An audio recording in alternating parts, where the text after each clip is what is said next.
할렐루야. 오늘 함께 나눌 말씀 가운데 저와 우리 성도님들에게 동일한 은혜가 있기를 소망하며 우리가 받은 은혜를 삶으로 살아낼 수 있기를 축복합니다.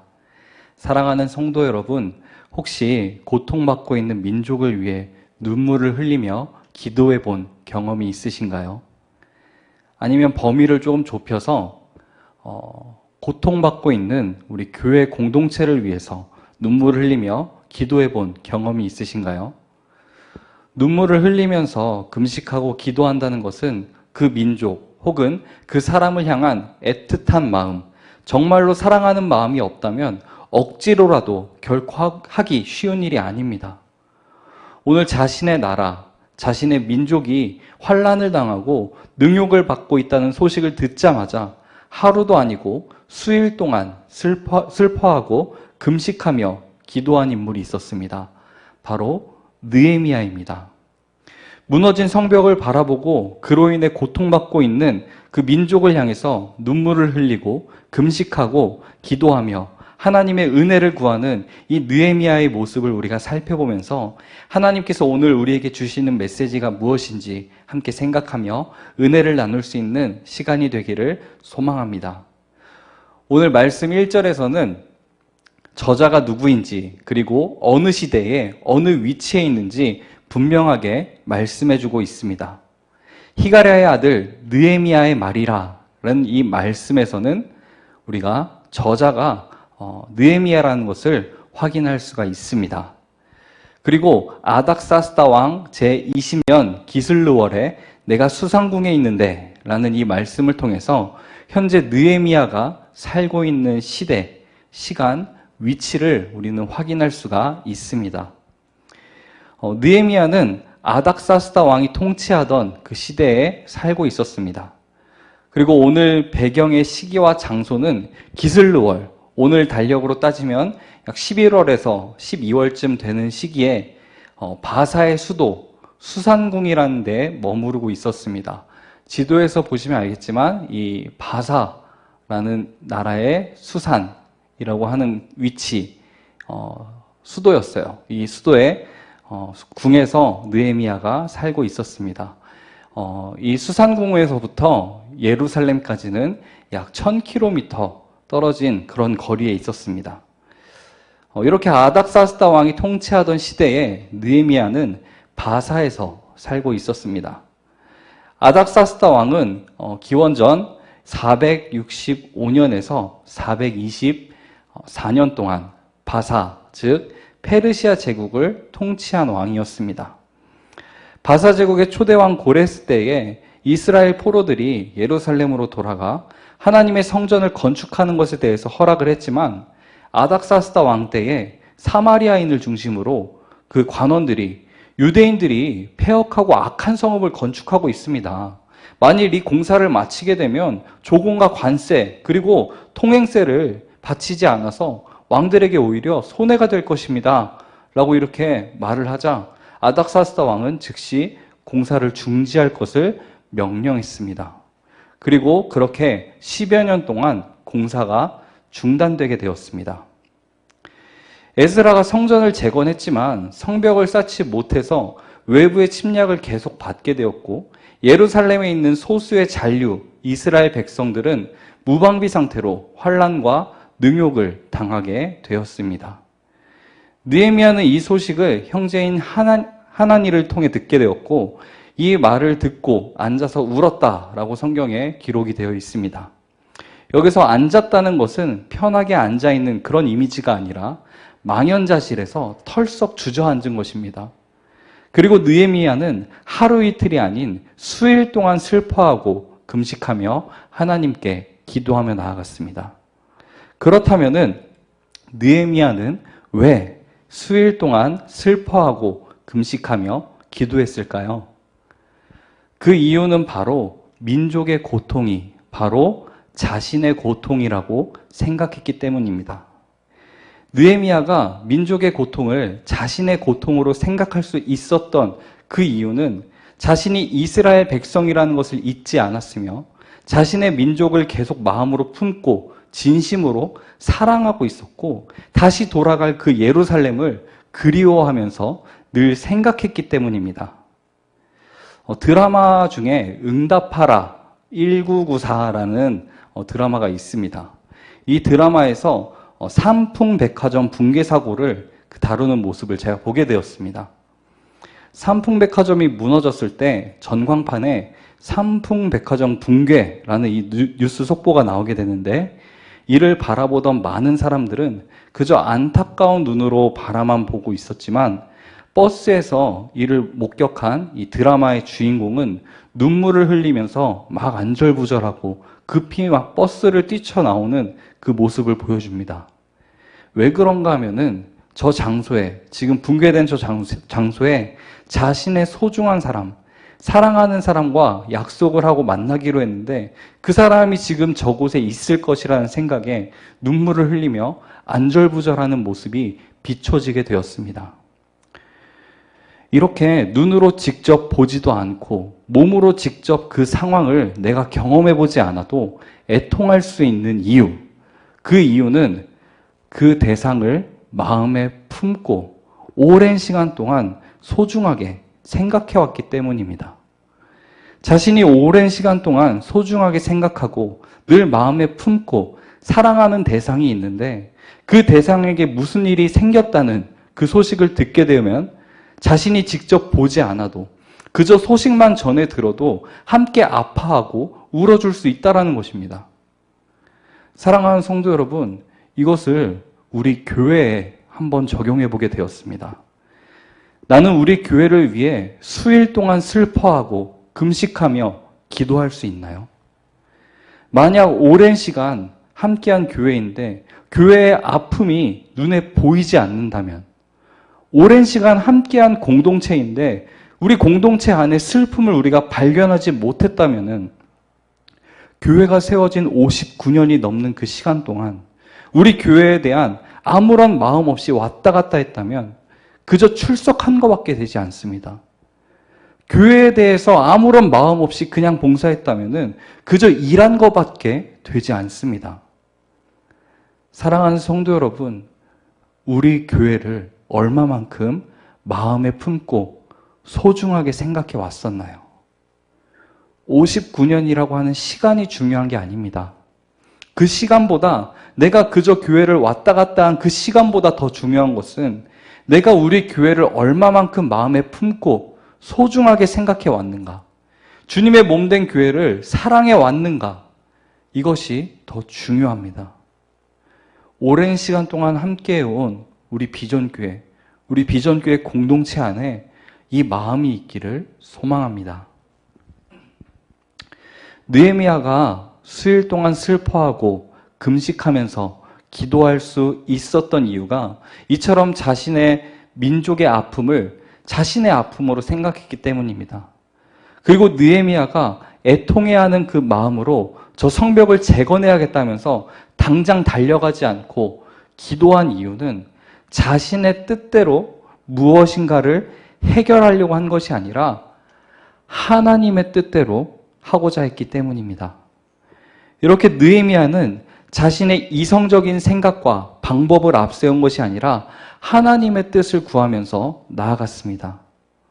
오늘 느헤미야의 이 모습이 우리 모든 그리스도인들에게 있어야 할 모습입니다. 무엇을 하든지 무슨 일을 하든지 간에 내 이성적인 생각과 판단에 의지해서 일을 해결하려고 하는 것이 아니라 모든 일을 하나님의 지혜를 구하고 하나님의 뜻에 맡기며 우리는 행할 줄 알아야 합니다. 느헤미야는 애통하는 마음으로 그리고 또 차분하게 하나님께 기도하며 나아갔습니다. 그렇다면은 느헤미야의 기도가 어떤 기도였는지 우리 함께 살펴보고자 합니다. 느헤미야는 먼저 하늘의 하나님, 여호와 크고 두려우신 하나님이라고 고백하며 나아갔습니다. 느헤미야의 이 고백은 하나님의 존재를 인정하며 하나님께서 어떤 존재이신지를 고백한 것입니다. 시대와 지역을 초월하여 계신 전지전능하신 그 하나님을 느헤미야는 고백한 것입니다. 비록 약속의 땅으로부터 멀리 떨어져서 바사 땅에서 내가 지금 기도하고 있지만 자신의 기도에 응답하여 민족의 어려움을 능히 해결해 주실 수 있는 그 전지전능하신 하나님을 믿는다는 느헤미야의 고백이었습니다. 이어서 느헤미야는 주를 사랑하고 주의 계명을 지키는 자에게 언약을 지키시며 긍휼을 베푸시는 주라고 고백을 했습니다. 하나님께서 긍휼을 베풀어 주시고 약속을 지켜주시는 분인데 어떨 때 우리에게 긍휼을 베풀어 주신다라고 말씀하고 있죠? 바로 주를 사랑하고 주의 계명을 지키는 자입니다. 느헤미야는 하나님께서 어떨 때 우리에게 긍휼을 베풀어 주시는지 알고 있었습니다. 그렇다면 느헤미야는 이스라엘 백성들이 왜 고통 중에 있는지, 왜 이렇게 좋지 않은 상황에 처해 있는지도 알고 있었습니다. 바로 7절 말씀입니다. 주를 향하여 크게 악을 행하여 주께서 주의 종 모세에게 명령하신 계명과 율례와 규례를 지키지 아니하였나이다. 하나님을 향해서 크게 악을 행했다. 하나님을 사랑하지 않고 계명과 율례 규례를 지키지 않았다. 하나님과의 약속을 지키지 않았다는 것입니다. 그리고 그 약속을 지키지 않은 결과도 하나님께서 분에 차서 막 즉석에서 내린 결단이 아닌 이미 약속된 징벌이라는 것도 말씀하고 있습니다.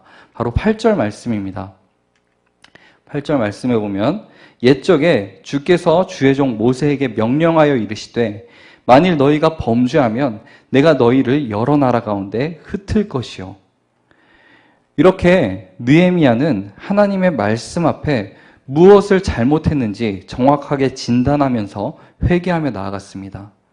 그리고 느헤미야는 하나님께서 이렇게 공의로 우리를 다스리시지만 사랑으로 또 긍휼을 베풀어 주시는 분이라는 것을 잊지 않고 있었습니다. 우리 9절 말씀입니다. 만일 내게로 돌아와 내 계명을 지켜 행하면 너희 쫓긴 자가 하늘 끝에 있을지라도 내가 거기서부터 그들을 모아 내 이름을 두려고 택한 그곳에 돌아오게 하리라 라고 말씀하고 있습니다. 악을 행해서 징벌을 받고 있을지라도 다시 하나님께로 돌이키면 회복시켜준다는 하나님의 말씀을 느헤미야는 기억하고 있었습니다. 그 말씀을 기억하고 있었기에 느헤미야는 6절에서 이렇게 고백을 할 수가 있었습니다. 이제 종이 주의 종들인 이스라엘 자손을 위하여 주야로 기도하오며 우리 이스라엘 자손이 주께 범죄한 죄들을 자복하오니 주는 귀를 기울이시며 눈을 여시사 종의 기도를 들으시옵소서. 그런데 느헤미야의 이 기도는 자신의 죄를 회개하는 기도가 아니었습니다. 물론 자신의 죄도 포함되어 있겠지만 자신뿐만 아니라 이스라엘 자손을 위하여 우리 이스라엘 자손이 주께 범죄한 죄들에 대하여 회개를 하고 있습니다. 사랑하는 성도 여러분, 느헤미야의 이 기도를 정리하자면 느헤미야는 먼저 전능하신 하나님을 선포했습니다. 즉 하나님의 주권을 인정했습니다. 그리고 회개의 기도를 했는데 이 회개의 기도는 우리가 하나님께 범죄한 것이 무엇인지 하나님의 말씀에 비추어 고백을 했습니다. 그리고 긍휼을 구하는 기도를 했습니다. 다시 하나님께 돌아갈 때, 하나님 말씀 앞에 나아갈 때 긍휼을 베풀어 주시는 그 주님을 기억하며 기도했습니다. 그리고 느헤미야의 기도는 우리가 마지막에 이야기한 것처럼 이스라엘 자손이 주께 범죄한 자들에 대한 회개하는 이 대표성을 가진 기도였습니다. 이 느헤미야의 기도를 볼 때 그렇다면은 우리의 기도는 어떤 기도가 되어야 할까요?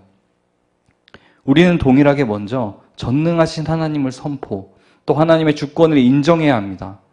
그리고 우리가 하나님께 범죄한 것이 무엇인지 하나님의 말씀에 비추어 고백을 해야 되고 말씀으로 하나님 앞에 나아가며 하나님의 긍휼을 구해야 합니다. 그리고 마지막으로는 우리의 대표자 되시는 예수 그리스도의 이름으로 우리는 기도를 해야 됩니다.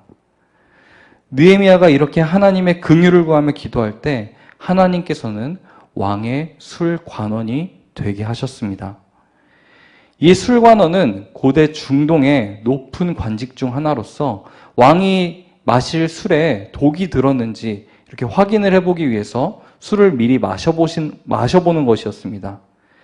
즉, 이 술관원은 왕의 신임을 확실하게 받고 있는 자만이 될 수 있었습니다. 그렇다면은 느헤미야가 왕의 술관원이 되었다는 것은 무엇을 의미할까요? 하나님 나라의 백성으로서 이 땅의 왕도 인정했다는 것입니다. 느헤미야가 왕을 인정하는 마음이 없었다면은 결코 왕의 신뢰를 받을 수가 없었습니다. 그리고 그 왕을 인정하는 마음이 단시간에 그저 말로만 내가 왕을 인정합니다. 이렇게 말하는 차원이 아니라 시간을 들이고 마음을 들였을 때 왕에게 인정을 받을 수 있었습니다. 이것은 느헤미야가 그런 상황 속에서도 이 땅의 지상왕을 인정하는 그 상황 속에서도 하나님이 나와 함께 하심을 기억하고 하나님을 신뢰하고 있었다는 것을 의미하고 있습니다. 느헤미야의 이 신뢰는 하나님의 때에 하나님의 방법으로 반드시 긍휼을 베풀어 주실 것이라는 그 확신이 있는 신뢰였습니다. 그렇기 때문에 느헤미야는 지상왕을 위해 시간을 들이고 마음을 들일 수 있었습니다. 사랑하는 성도 여러분, 느헤미야는 높은 관직을 달라고 구하지 않았습니다.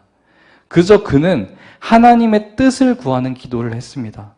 그리고 하나님이 선택하신 방법이 느헤미야가 술관원장이 되는 것이었습니다.